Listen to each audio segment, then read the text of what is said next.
Hello everybody, my name is Jared Weathers, and this is, in my opinion, number 2.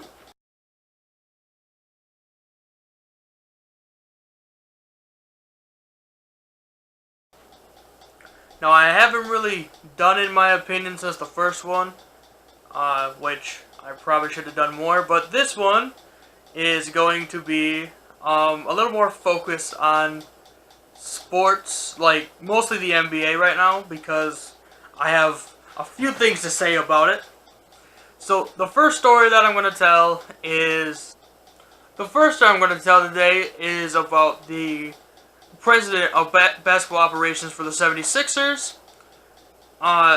There was a story out a couple days ago about him using burner Twitter accounts to criticize his own players and the coaches and even his predecessor in that same position. It started with an anonymous tip from an artificial intelligence expert. It's all started from AI guys. They connected the writing patterns and the follower overlaps, the likes, the retweets, all that stuff from 5 different Twitter accounts that all seemed uniquely bizarre to the tipster. So a reporter at the Ringer website, which is owned by Bill Simmons, started by Bill Simmons, this reporter dug in more, and they asked the Sixers about only 2 of those accounts, but then mysteriously all 5 went private.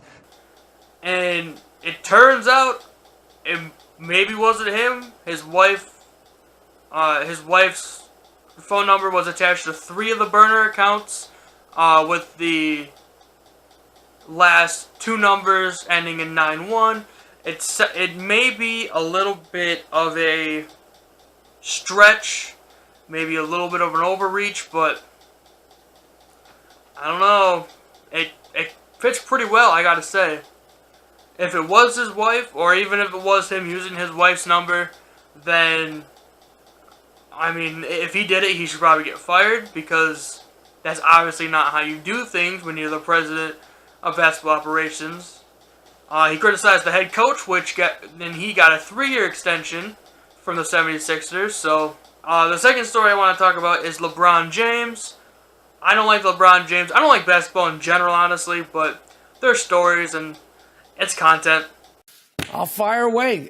Listen, LeBron James is great. He's the greatest player of his generation. But LeBron James will never catch Michael Jordan.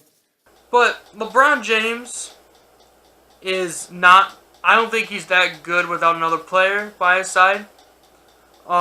He always needs a right-hand man. If he'd never had a right-hand man, I don't really think he would be at the position that he is right now.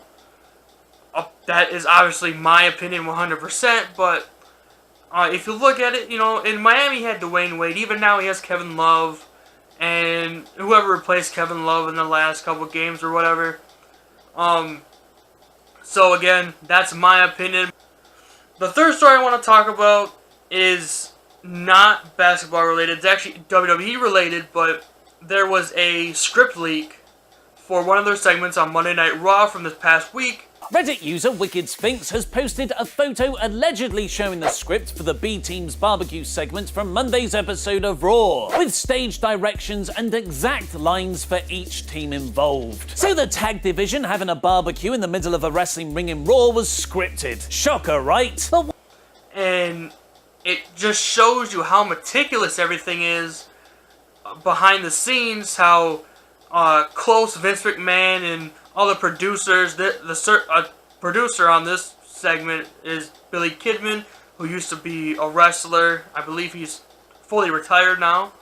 But it shows you how they have to have every single thing happen, and why some things maybe aren't as good as they used to be. A lot of the promos are like you had to follow that 100% script. If you don't, then you could probably lose your job or be suspended for a certain amount of time that Vince McMahon kind of determines himself, since he's the last person to write stuff off. And a little bit of a side story. NBC Universal told Stephanie McMahon that Vince McMahon, this is a big story that's going on right now. Let's talk about this right now. Fox owner Rupert Murdoch This is going around that he reportedly told WWE that USA Network is embarrassed by your product. NBC Universal is embarrassed, completely embarrassed by WWE's product right now because it's so boring. And Raw this past week, Raw only got 2.5. Actually, not. It was close to 2.5 million viewers this week, which is really low for Raw, because Raw used to get like 3, 4. In the 90s, it got up to like 5 million viewers on one show, and it's barely making 2.5. Like, that's how, like, it's embarrassing. As NBC Universal told Stephanie McMahon about it, but still, it's really boring now. It's really boring. Anyway, that is it for this, in my opinion, episode. Thank you. Go read a book.